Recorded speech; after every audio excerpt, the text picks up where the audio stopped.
Tayo po ay magpapatuloy sa ating pag-aaral sa 1 Timothy. Tayo po ay nasa chapter 4 na. At ang ating pagbubulayan ay mula verse 4 hanggang verse 5. 1 Timothy chapter 4, verse 4 at verse 5. Ito po sabi ng talata, sapagkat ang bawat nilalang ng Diyos ay mabuti at walang anumang dapat tanggihan kung tinatanggap ito ng may pagpapasalamat. Sapagkat ito ay pinababanal sa pamamagitan ng salita ng Diyos at ng panalangin. Tayo po ay balik panalangin. Ama, salamat po sa inyong biyaya, pagkabasa ng iyong salita. Samahan niyo po kami, maunawaan ang mga salita mo, at higit sa lahat, masunod ang iyong kalooban. Pang sa ganon ng mga buhay na tinubos ng aming Panginoong Hesus ay magbigay ng luwalhati sa inyong pangalan. Sino po kami sa mga dalangin sa pangalan ng aming Panginoong Hesus. Amen. So, konting review lang po sa nakita natin sa mga nakaraang verses na sa huling panahon, ang iba'y tatalikod sa pananampalataya. Nandun yung dun sa verse 1 ng chapter 4, kung saan ibinahayag sa atin ang maliwanag ng Espiritu ng Diyos na sa huling panahon o sa panahong ating kinabibilangan ngayon ay marami o iba'y tatalikod sa pananampalataya. Sila daw po ay makikinig sa mandarayang Espiritu at mga aral ng mga demonyo. Nung sabihin, yung aral ng demonyo at masamang Espiritu ay nasa paligid natin. Araw-araw, oras o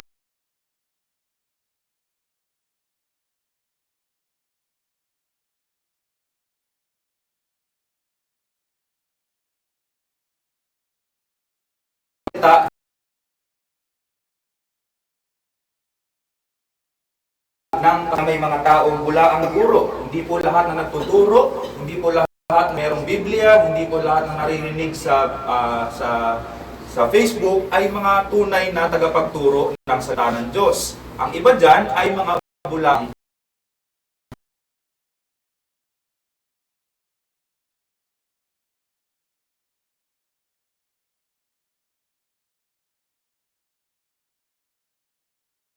Uutos sa mga bagay na hindi naman inutos ng Diyos at pagbabawal sa mga bagay na hindi naman ipinagbabawal ng Diyos. Ang example na ibinigay sa atin ni Pablo doon sa verse 3 ng ating passage na ipinagbawal nila yung pag-aasawa. Hindi naman pinag-aasawa ng Diyos, hindi naman pinagbabawal ng Diyos ang pag-aasawa at meron din pagbabawal na lumayo sa pagkain. Hindi din naman pinagbabawal ng Diyos ang pagkain. So ito yung example na nakita natin ng isang legalismo. Lahat ng ito, nakita natin na laban sa salita ng Diyos. Maliwanag yan. Kung basahin natin ang Colossians chapter 2, verse 20 to 23.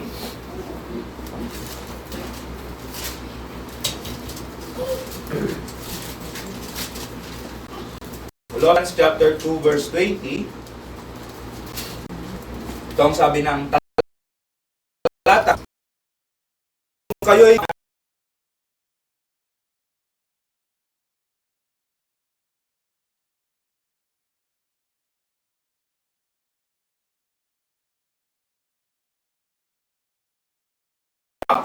ang lahat ng mga alituntunin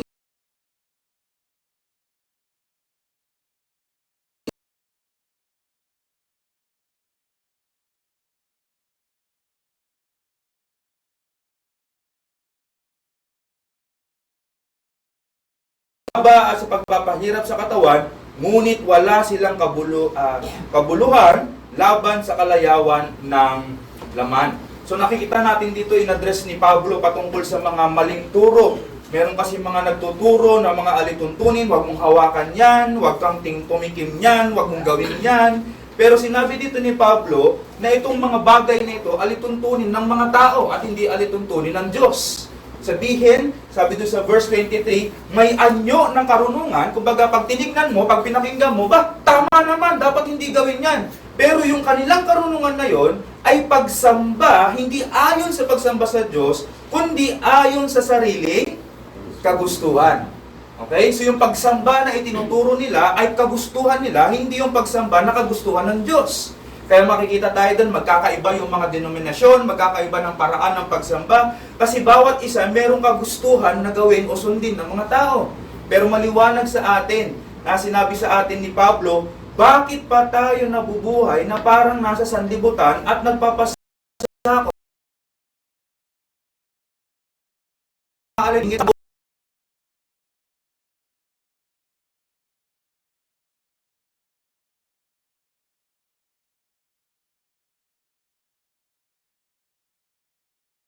Ibig sabihin, meron po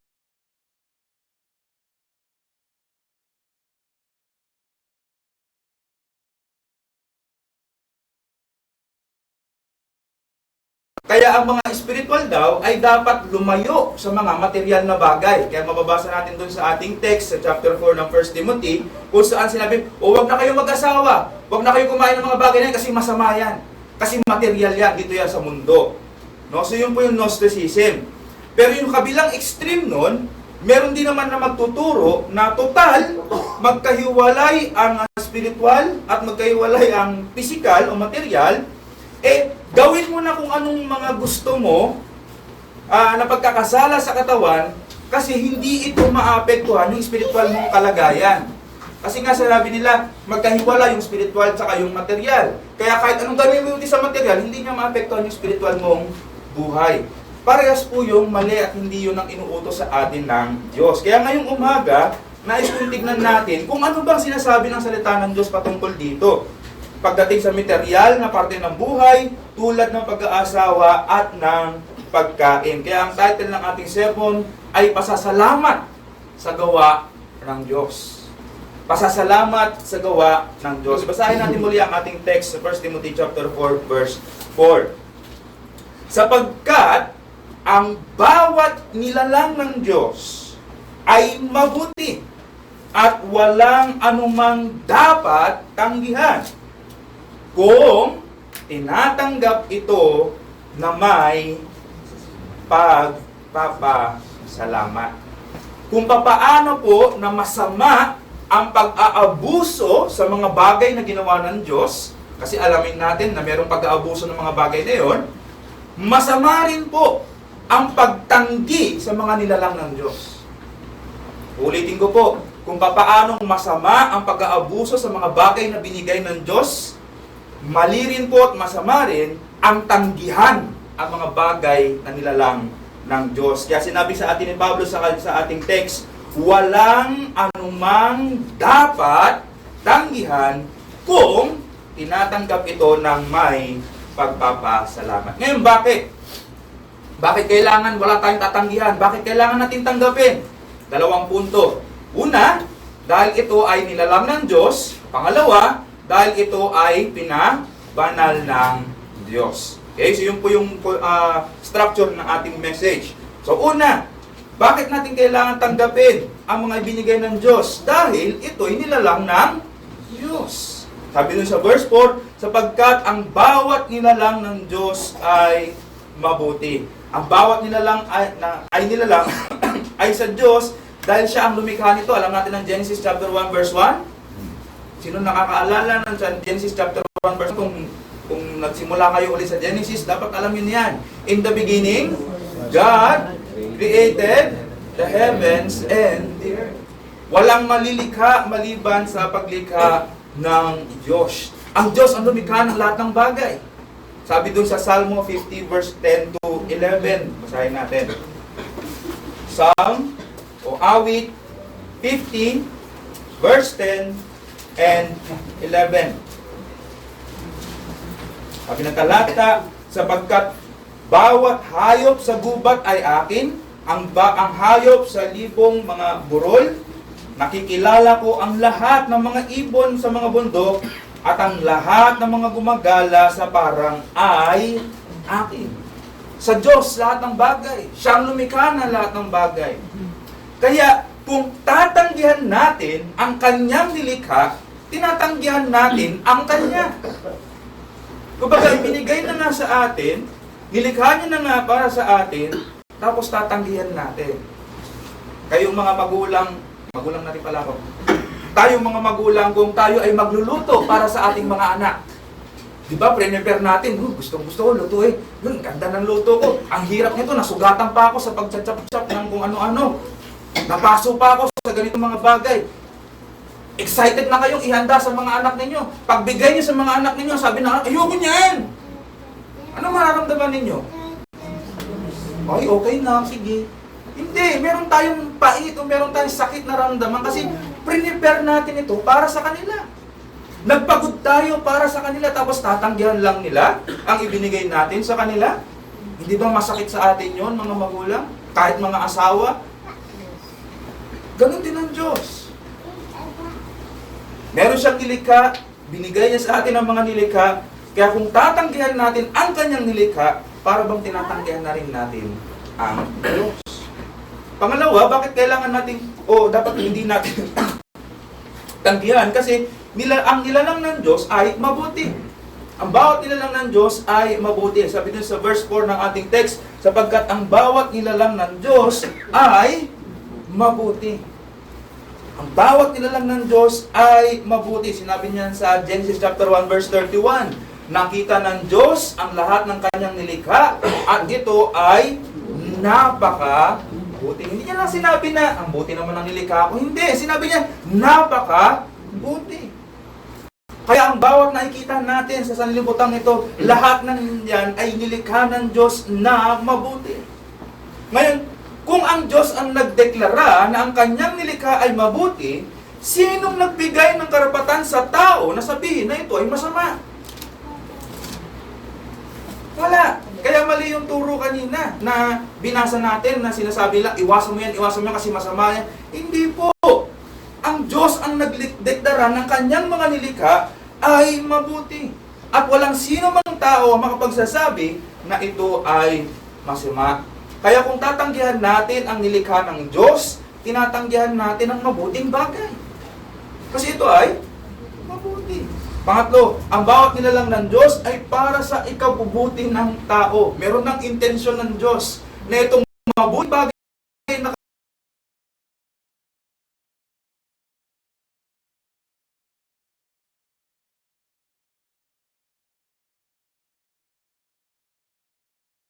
sa Genesis ay ang mga tao. In the beginning, God created man. Ano sa tingin nyo mangyayari sa unang tao? Patay, bagay. Walang makain, walang hangin, wala lahat ng mga bagay. Pero tingnan nyo ang biyaya at kabutihan at katalinuhan at karunungan ng Diyos.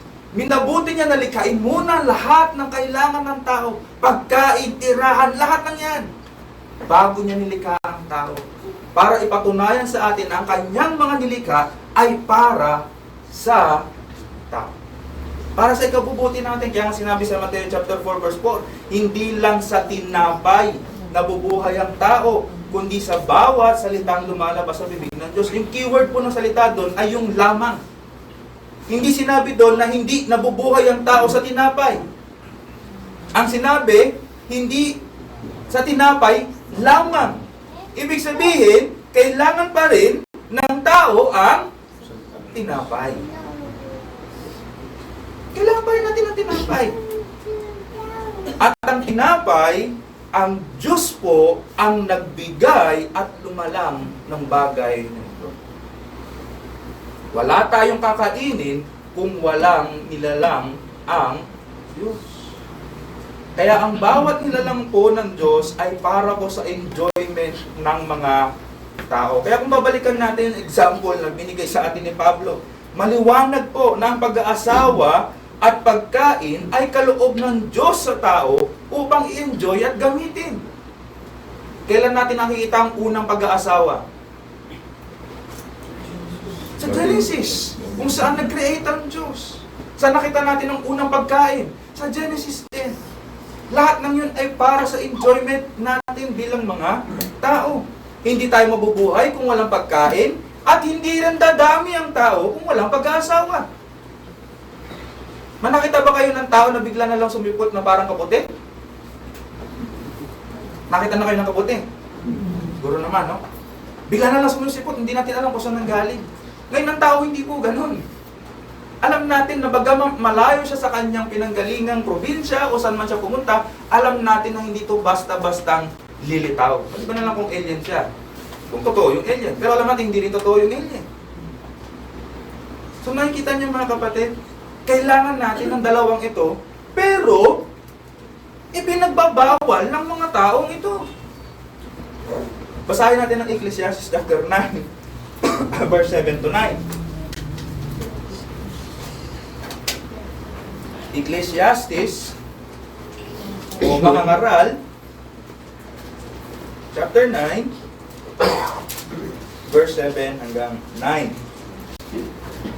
Sabi dito, "Humayo ka, kumain ka ng iyong tinapay na may kagalakan, at inumin mo ang iyong alak na may masayang puso, sapagkat sinang-ayunan na ng Diyos ang iyong ginagawa. Maging laging maputi ang iyong mga suot, at huwag magkulang ng langis ang iyong ulo.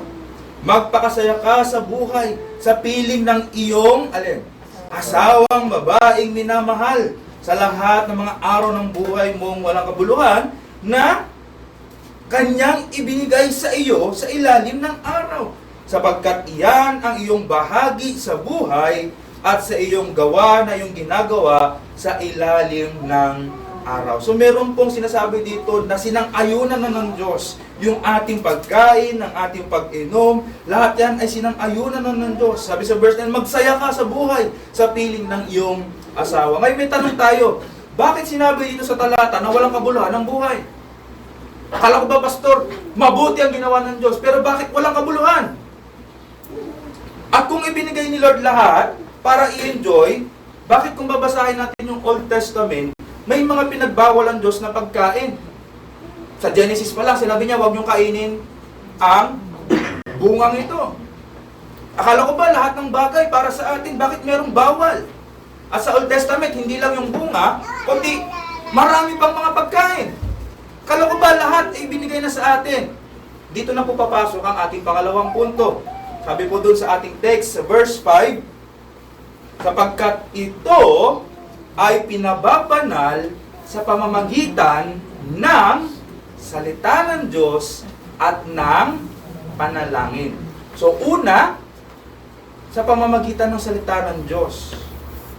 Dapat nating tanggapin ng lahat ng nilalang dahil ito'y pinabanal ng Diyos sa pamamagitan ng kanyang salita.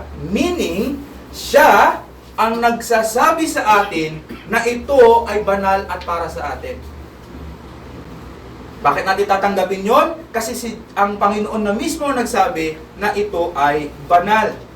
Hindi po kalooban ng Diyos na tanggapin natin ang kanyang nilalang dahil lang nilikha niya. Diba yun yung una nating punto? Tanggapin natin kasi nilikha ng Diyos. Pero hindi lang nais ng Diyos na tanggapin natin yun dahil nilikha niya. Nais din ng Diyos na tanggapin natin ang mga kanyang nilalang sa konteksto ng relasyon natin sa Kanya. Hindi niya lang basta sabihin, tanggapin mo to sa dahil nilalang ko to, kundi tanggapin mo to kasi meron tayong relasyon sa bawat isa. Sabi, basahin natin ng Genesis chapter 2, verse 16 to 17. Tingnan niyo yung sabi. Genesis chapter 2, verse 16 to 17.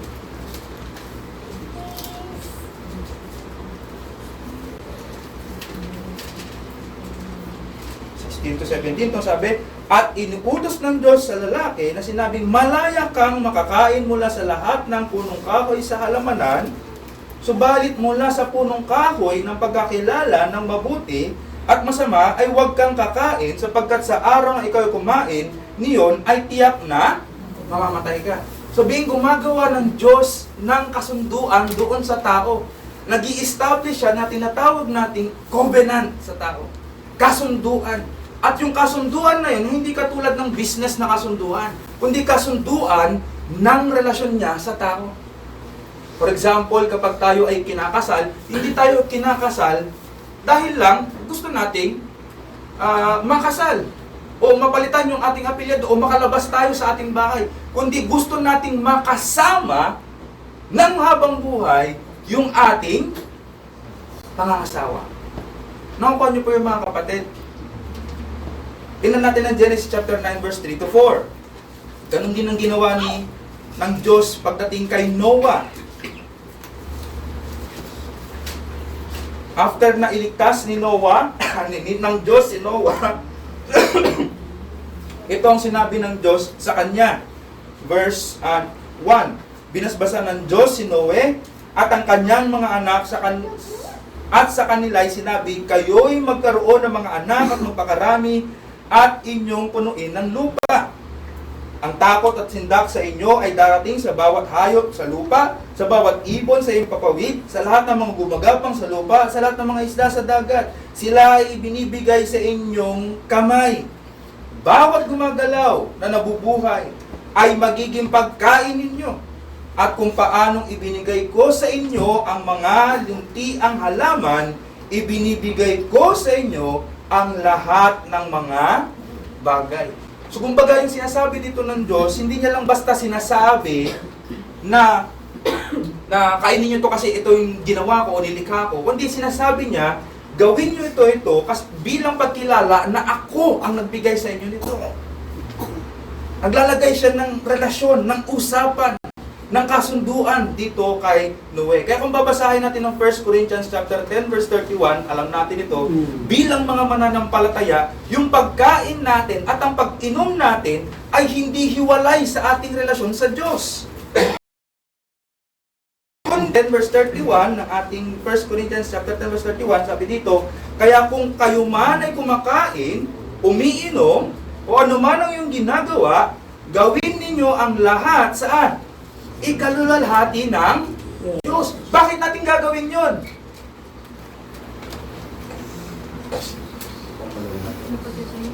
Kasi meron na tayong relasyon sa Diyos. Nakukuha niyo po yung punto mga kapatid? Hindi lang na ibinigay sa atin to para i-enjoy, kundi i-enjoy natin sa konteksto ng relasyon natin sa Kanya. Yun po ang punto ni Pablo dito sa ating binasang text, na pinababanal niya sa pamamagitan ng salita ng Diyos. Oo, dati ngang ipinag-utos na bawal ang ilang pagkain mula sa kanyang salita para ma-establish yung relasyon niya kay Adan, kay Noah at Israel. Anong sinasabi niya? Huwag niyong kainin ito. Kasi yung mga ibang tao, anong kinakain nila? Sa paligid nila. Yung ipinagbabawal ng Diyos. Para maipakita yung pagkakaiba ng kanyang bansa, mga tao, doon sa mga hindi mananampalataya. Pero ngayon, muling pinababanal sa pamagitan rin ng utos ng Diyos mula sa kanyang salita para ma-establish ang relasyon niya sa iglesia. Ang mga nilalang po ng Diyos ay regalo para sa atin, pero dahil nga sa kasalanan, nasira ang ating karapatan at naging marumi ang lahat ng ating hinahawakan. Kaya nga kahit yung mga mabubuting bagay pinarurumi ng tao, for example, ang paikipagtalik or sex, yan po ay regalo ng Diyos sa mag-asawa. Pero dahil ang tao ay makasalanan, ano nangyari? Inabuso, sinira, tinanggalan ng karapatan ang Diyos. Ibig sabihin, sila ay gumagamit ng mga biyaya ng Diyos na hiwalay sa Diyos. Nakukuha niyo po?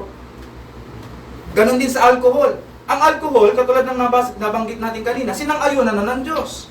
Para sa inyo na yan. Regalo ng Diyos yan. Kung babasahin nga natin sa mga lupa, sa yung pinadala nila yung mga espiya doon sa bansa na kung saan sasakupin nila, anong dinala nila pabalik? Ubas. Pagpapatunay na ito yung biyaya ng Diyos sa isang bansa. So biyaya ng Diyos ang alcohol. Pero dahil nga makasalanan ng tao, ini-enjoy nila ang alcohol na hiwalay sa Diyos. Ganon din sa pagkain. Ang Diyos ay nagbigay ng lahat ng pagkain. Pero ini-enjoy ng tao ang pagkain na hiwalay pa rin sa Diyos. Kaya yung kanilang pag-enjoy, hindi nagiging matuwid o banal. Nagiging makasalanan. Kaya kung babasahin natin ng Titus chapter 1 verse 15, tingnan niyo sabi. Tito, chapter 1 verse 15. Sa malinis, ang lahat ng mga bagay ay malinis. Ngunit sa marurumi at hindi nananampalataya ay walang anumang malinis. Kundi ang kanilang pag-iisip at budhi ay pawang pinarumi. Ibig sabihin yung kanilang ginagawa, lahat ng kanilang hinahawakan, lahat ng kanilang kinakain at iniinom ay pawang pinarumi. Kasi nga, ginagawa nila iyon nang walang pananampalataya sa Diyos. At lahat tayo dating ganon. Tama? Kumakain tayo, umiinom tayo, ginagawa natin, ginagamit natin ng mga bagay na nilikha ng Diyos, pero hiwalay tayo sa Diyos. Wala tayong pakialam sa sinasabi ng Diyos. Pero sa biyaya ng Diyos, ang mga mananampalataya ay inugnay niya kay Kristo. At si Kristo, anong sinabi ng Biblia, siya ay tagapagmana ng lahat ng bagay. Kaya kung tayo ay na kay Kristo, ano nangyayari? Nare-restore sa atin yung mga ibinigay ng Diyos. Kaya pag tayo ay kumain at uminom na ngayon, banal na sa atin ang pag-inom at pagkain. Bakit? Kasi tayo ay na kay Kristo na. Nakukuha niyo po yun, mga kapatid. Nung tayo ay wala sa Panginoon, wala tayong relasyon sa Panginoon, lahat ng ginagawa natin masama. Kahit simpleng pagkain at pag-inom lang sa harapan ng Diyos ay masama. Sapagkat ginagawa natin yun walang pananampalataya sa Kanya. Pero nung tayo ay na kay Kristo na muli, lahat na ngayon ng ating pag-inom at pagkain, anong sinabi sa 1 Corinthians chapter 10, ay para na ngayon sa kaluwalhatian ng Diyos. Nakukuha niyo po yung punto doon, mga kapatid. Malibang tanggapin at gamitin natin ang mga nilalang ng Diyos sa pamamagitan ng pananampalataya na tayo ay nilinis na kay Kristo, kaya malinis na rin sa atin lahat ng mga bagay, ito po ay kasalanan. Ulitin ko po, malibang tanggapin at gamitin natin ang mga nilalang ng Diyos sa pamamagitan ng pananampalataya na tayo ay nilinis na ni Kristo, kaya malinis na sa atin lahat ng mga bagay, ito po ay kasalanan. Sinabi ni Pablo sa Romans chapter 14, basahin natin ang talata. Romans chapter 14, verse 22 to 23. Ang paniniwalang nasa iyo ay taglayin mo sa iyong sarili sa harapan ng Diyos. Mapalad ang hindi humahatol sa kanyang sarili dahil sa bagay na kanyang sinang-ayunan. Ngunit ang nag-aalinlangan ay hinahatulan kung kumakain sapagkat hindi batay sa pananampalataya. At ang anumang hindi batay sa pananampalataya ay kasalanan. Kuha natin yung mga kapatid. Tayo po ay pinabanal sa atin ng Diyos ang pagkain, lahat ng ginagawa natin dahil tayo ay na kay Kristo. Kaya mahalaga rin po yung pangalawang part ng ating text sa 1 Timothy chapter 4 verse 5. Dahil maliban po sa salita ng Diyos, pinabanal din niya ito sa pamamagitan ng panalangin. Kung pinabanal na ng Diyos ang lahat ng kanyang nilalang para sa atin, ito ang sinasabi niya sa kanyang salita, kailangan nating sampalatayanan yon. At kung sinasampalatayanan natin yon, natural na tatanggapin natin ang lahat ng yon sa pamamagitan ng pananalangin. Anong ibig sabihin po natin dito? Ang paggamit natin sa lahat ng kaloob ng Diyos ay nananatiling marumi maliban na lamang kung ito ay sasamahan ng tunay na pagkilala at pagtawag sa pangalan ng Panginoon sa pamamagitan ng panalangin. Ibig sabihin, mananatili itong marumi kung wala tayong panalangin. Kaya nga sinabi doon sa ating text, sa 1 Timothy chapter 4, sapagkat ang bawat nilalang ng Diyos ay mabuti at walang anumang dapat tanggihan kung tinatanggap ito ng merong pagpapasalamat. Ibig sabihin, nananalangin, nagpapasalamat tayo na ito'y ibinigay sa atin ng Diyos. Kung tinatanggap at ginagamit natin ang mga nilalang ng Diyos nang walang pagpapasalamat at pananalangin, wala tayong pinagkaiba sa mga hayop at hindi mananampalataya. Nakita na po ba kayo ng tigre na nagpapasalamat sa Diyos? Hindi. Kasi siya ay hayop. Wala siyang relasyon sa Diyos. Ganon din po ang hindi mananampalataya. Kumakain, umiinom, pero hindi mananalangin. Bakit? Kasi siya ay walang relasyon sa Diyos. Pero tayong mga mananampalataya, dahil tayo ay merong relasyon sa Diyos, kaya tayo ay nananalangin. Yun, napaka-convicting nito para sa akin, mga kapatid. At gusto kong i-confess sa inyo na hindi ko talaga gustong nananalangin para sa pagkain dahil nakita kong parang tradisyon na lang yung pananalangin sa pagkain. At minsan, nagiging hypocritical pa na yung, magpapakitang nananalangin pagka kumakain pero walang personal prayer. So para sa akin, parang napaka-hypocritical naman yun. Pangalawa, ipinagpipray yung nagmamantikang pagkain, tapos sasabihin para sa kalusugan ng katawan. Hindi ako makomportable kapag ganun yung prayer. Na alam mo na makakasama sa iyo yung pagkain, alam mo na pagka kumain ka, tataas ang dugo mo, masisira yung banal na templo ng Diyos, tapos sasabihin mo sa panalangin mo, pagpalain niyo po ang pagkain doon. Para sa nourishment ng aking katawan. Kaya nakikita ko, parang napaka-hypocritical naman nun. Pero, kita ko ngayon, na ang pananalangin ay hindi primarily para doon sa pagkain. At hindi rin para doon sa kumakain. Kundi ang pananalangin ay para sa pagkilala sa Diyos. Nakukuha niyo yung mga kapatid? Ang laking pagkakaiba nun. Kasi pwede natin ipanalangin yung pagkain na parang magic word. Alam niyo yung tuyo, sasabihin mo, Lord, pagpalain mo, sana maglasang chicken. In Jesus' name, Amen. O dahil pinagpala ko, pinabanalan ni Lord yan. O kaya nalaglag, alam mo nalaglag sa lupa. Madumi na. Pinulot mo pa. In Jesus' name. Pinabanal na. Hindi po yun ang punto ng text eh. Ang punto ng text, pinabanal para kilalanin natin na ang nagbigay ng pagkain na yun,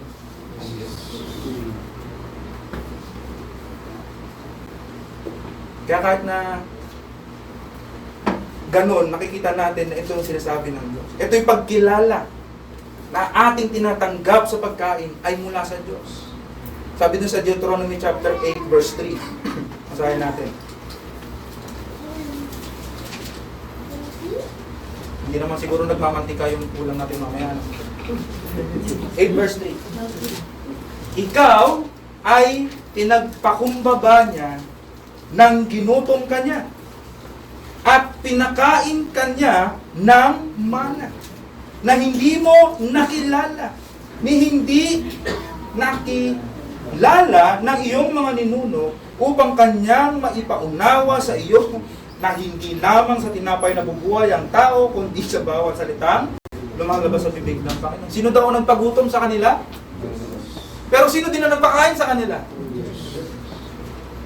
Kaya kung tayo ay kumakain, mga kapatid, every time na tayo ay nabubusog, alalahanin natin kung sinong nagbigay sa atin ng kabusugan na yan. At walang iba kundi ang ating Diyos. Ngayon sa totoo nga, gusto kong dagdagan yung tradisyon. Na hindi lang sa simula, mananalangin, kundi pagkatapos kumain. Sabi dun sa verse 10, tingnan nyo sabi, kakain ka, ano yung kakain ka? Past tense, future tense, present tense. Future. Mabubusog. Future, di ba? At iyong pupurihin ang Panginoon mong Diyos. Tingnan niyo yung sequence. Kakain ka, ano mangyayari pag kumain ka? Mabubusog. Pagkatapos mo mabusog, ano mangyayari? Pupurihin mo ang Panginoon mong Diyos. Kaya isang suggestion ko na kung paano nananalangin tayo bago kumain, baka pwede nating dagdagin pagkatapos nating kumain. Kasi nga, again, ang pagkain ay hindi lang para sa pagkain, although yes, para sa pagkain, at hindi lang para sa kumakain, kundi ito'y pagkilala kung saan nanggaling ang pagpapala ng pagkain. Ngayon, applicable yun sa lahat ng bagay. Total, nandun naman tayo, aplikasyon. Una, tanggapin natin na may pagpapasalamat ang bawat nilalang ng Diyos. Klaro po ang salita ng Diyos sa ating binigay sa atin sa 1 Timothy chapter 4. Ang lahat ng bagay ay hindi dapat tanggihan kung tatanggapin natin ng may pagpapasalamat. Ngayon, ulitin ko po, hindi lang po sa pagkain, hindi lang sa pag-aasawa, kundi sa bawat nilalang ng Diyos. Kasama na yung alak, kasama na yung damit, kasama na yung mga cellphone. Lahat ng mga bagay na meron tayo, nakukuha natin, ay dapat natin ipagpasalamat. Diyos. Hindi lang dapat tayo sa pagkain nagpapasalamat, pero sa lahat ng ating tinatanggap, sa sahod natin. Nagpapasalamat pa ba tayo sa sahod? Yes. O madalas nang labas, bakit ito lang? Bakit ito lang ang kita? Bakit ito lang ang sahod? Bakit ito lang ang pension? Mga kapatid, kung meron tayong tinanggap, dapat tayong magpasalamat. Sa pamilya natin, pinapasalamatan pa rin natin na meron tayong pamilya. Marami ng mga tao ngayon, wala nang kanilang mga magulang, wala nang kanilang mga kapatid, walang mga anak, wala silang kapatid. Pero meron tayo. Bakit meron tayo? Dahil pa rin sa kaibigan. Mga kaibigan, hindi mo masama ang material na bagay. Lahat ng ito ay pagpapalat biyaya ng Diyos na dapat nating i-enjoy. Sapagkat kinikilala natin ng lahat ng ito ay mula sa Diyos. Pangalawa, tanggapin natin na merong malinis na konsensya. Sinabi dun sa ating binasa, pinababanal ang mga ito sa pamagitan ng salita ng Diyos. Ang pagtanggap natin ay nakabatay pa rin sa pananampalataya natin. Kung sumasampalataya ka na sinabi ng salita ng Diyos na ang lahat ay malinis, malaya ka. Pero kung sumasampalataya ka na may sinasabi ang salita ng Diyos ng ilan ay dapat mong iwasan, iwasan mo. Siguraduhin lang natin na ang ating pagtanggap at pagtanggi ay mula sa pananampalataya sa salita ng Diyos at hindi po sa dikta ng mga tao. Tandaan natin na binasa natin sa Colossians kanina, huwag na tayong magpasakop sa mga alituntunin ng mga tao. Huwag mong hipuin yan, huwag mong hawakan, huwag mong kainin yan, huwag mong gawin ito. Hindi po sila ang Panginoon natin na sinasamba. Ang Diyos, kung sinabi niya, pinabanal ko ng bagay na ito, banal na sa iyo yan. Pangatlo, tanggapin natin na may panalangin. Kilalanin natin na ang Diyos ang nagkakaloob ng mga bagay na ating ikasisihan. Kung tayo ay masaya sa ating mga tinatanggap, tandaan natin kung sino nagkaloob niyan, walang iba kundi ang ating Panginoon. At huli, para sa mga hindi mananampalataya, sa mga bata at sa mga bisita, tumatanggap ka ng mga nilalang ng Diyos nang walang pagpapasalamat. Ginagamit mo ang kanyang mga nilikha, pero hindi mo siya kinikilala bilang Diyos na nagkaloob ng mga ginagamit mo. At itong sinabi ni Pablo tungkol sa iyo. Ayon sa iyong katigasan at pusong hindi nagsisisi, ay nagtitipon ka para sa iyong sarili ng puot sa araw ng kapuotan at pagpapahayag ng matuwid na paghuhukom ng Diyos. Kanyang gagantihan ang bawat tao ayon sa kanyang mga gawa. Sa bawat pagkain na hindi mo kinalala ang Diyos, sa bawat hininga na hindi mo ginamit para sa kalulhatian ng Diyos, at sa bawat lakas at talino na ibinigay niya na ginamit mo sa kasalanan, lahat ay pagsusulit mo sa Panginoon. At kung ikaw ay tatayo sa sarili mong katuwiran, o kaawa-awa ka kaibigan, mamamatay ka, parurusahan ka sa iyong mga kasalanan. Pero ang panawagan sa iyo ngayong hapon, umaga, magsisi ka, sumampalataya. Kahit sino ka pa, kahit ano pang dala mong mga kasalanan, lahat ng yan, sinabi kanina sa ating tagapanguna, kung ipapahayag natin, ang Diyos ay tapat at banal na kaya kang linisin sa lahat ng karubihan. Upang sa ganon, lahat ng iyong pagkain, pag-inom, paghinga, lahat ng iyong tatanggapin ay tunay na magiging kasiyasiya para sa iyo. Kapagkat yung mga kasiyahan yan ay hindi mananatili lang dito, kundi hanggang sa walang hanggan kasama ang Diyos na nagbigay ng lahat ng mga tayo po ay. Amang dakila, salamat po sa inyong biyaya sa salita ng aming narinig. Tunay Panginoon na hindi kami magkakaroon ng tunay na kaligayahan sa aming mga material na tinatamasa kung wala kaming relasyon sa inyo. Bagkos lahat ng mga tinatamasa namin na hindi namin tinatanggap ng mayroong pagpapasalamat sa inyo ay kasalanan po sa inyong harapan. Nawa patuloy nyo kaming pusigin sa aming mga puso. Patuloy nyo kaming palaguin sa aming mga isipan na lagi naming alalahanin lahat ng mga bagay ay nagmula sa inyo at para din po sa ikabubuti namin. Tulungan nyo po ang inyong iglesia na maging mapagpasalamat, na maging malaya, na tanggapin ayon po sa inyong salita at sa ayon sa pananalangin. Dalangin din po namin mga wala pang tunay na pananampalataya sa aming Panginoon Jesus. Nawa ay buksan nyo po ang kanilang puso, makita po nila ang kanilang kahubaran sa inyong harapan, ang kanilang mga kasalanan at karumihan, ang kanilang mga pagkukulang, Ngunit dalangin namin na makilala at makita din nila si Kristo, matanging pag-asa ng kanilang mga kaluluwa. Muli, Ama, samahan niyo po ang inyong iglesia sa buong maghapong ito. Maraming sa madalangin sa pangalan ng Jesus. Hinihingi po ang sandaling katahimikan upang pagnilayan natin ang ating napagdang mga salita.